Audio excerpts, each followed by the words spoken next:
So in this section, we'll be looking at applying for web dev jobs. Let's get into it. The next step is to actually apply. Don't send all your applications out at once. You will get totally overwhelmed if you start hearing back from people and need to complete tasks all at once. Treat it like an iterative process where you will send out several applications each day, learn from any mistakes you can identify based on feedback from the process, and try again the next day. This is not an excuse to procrastinate or only send out one application a day. You should have a definite goal for number of applications per day or per week. So are you comfortable with 3, 5, 10? So maybe a per week is a better metric. Over time, you will work your way through your Excel list. It's usually good to start at the bottom with the companies that you would barely work at. Once you feel comfortable with application sending and hopefully interviewing abilities, you can start tackling the companies at the top that you really want to work for. Go in the side door. Where do you start? Do two things at once. Send applications to a few companies towards the bottom of your list to practice, but also look at the top companies on your list and build a strategy.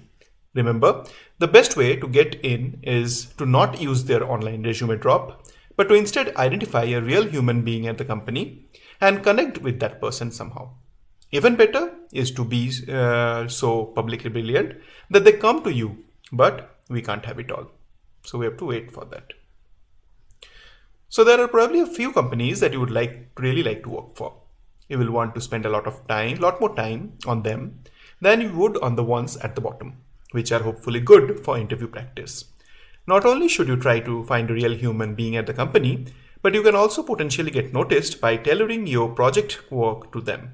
You will be building projects, I hope, to stay in practice anyway. So make one of those a clone of the top company's website with a new feature you would like to see, then use that to display your interest. Get to know the company and its needs and see if you can reach out to address them somehow. Do they have local events where you can visit? What do they sponsor? This stuff takes creativity. You need to walk the line where you are not a stalker, but you do care enough to push hard. If you are strong, they may say no.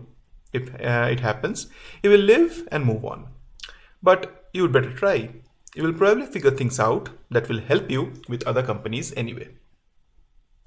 Getting noticed by a startup you want to work for. This is a Daily News article. Perseverance through the process. One of the key parts of the process, though, is keeping your spirits up. It sucks looking for jobs full time. You can go weeks without hearing a peep from anyone. Then you will have a day where you get an interview and your spirits will soar, and then you won't pass and you will feel like crap again. Then you will get another 3 interviews in one day and it will be crazy for a time before another long waiting period. The inconsistency of it is maddening. So do what you need to in your own life to make sure you don't let it get you down.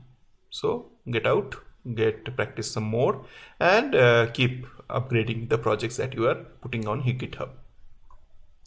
It's also really important to not sound desperate, even though you probably are. No one wants to hire someone who is desperate because it violates so much of the social proof that people use to figure out if you are a good candidate. If no one else will hire you and you are so desperate, it makes them wonder what's wrong with you. And frankly, there's nothing wrong. Everyone goes through a grueling process when they start looking for jobs. Just don't let it get to you, or at least don't make it sound like it's gotten to you. The point here is really just to make sure you understand that it's a really annoying, painful, long process for everyone and you are not alone. Resume versions. If you are applying to several different types of positions, tailor your resume for the specific type of opportunity. Just remember that if you are submitting it virtually, they can see the title. It's also important to note that if you're not gaining traction, getting responses with a certain resume, don't be afraid to switch it. Keep track of the changes and see which version performs better than the others. Cover letters. Some positions require you to also submit cover letters. In our own experience, we have rarely actually seen the cover letter that an applicant has submitted for a job posting. They have a magical way of getting lost or ignored. If someone's spending less than 10 seconds looking at your resume at first, why are they going to read a long cover letter? Though they may not look at your cover letter during the first pass, if your resume looks interesting, then the cover letter has a way of becoming more important. The hiring manager wants to make sure the story he crafted in his head is even more awesome in reality when hearing it from the applicant's own words. So it's important to not use meaningless buzzwords and platitudes in your cover letter, but instead focus on providing a concise but descriptive and specific letter answering the key questions we have talked about before. Are you capable and driven? So you have to answer those questions. It also needs to answer a new question that the resume doesn't really address directly. Why does this person actually want to work at my company? That's actually very important if it's a startup or other strongly cultural organization. They are looking for people who have a very strong reason for wanting to work there, so they know you will stick around and grow with the company.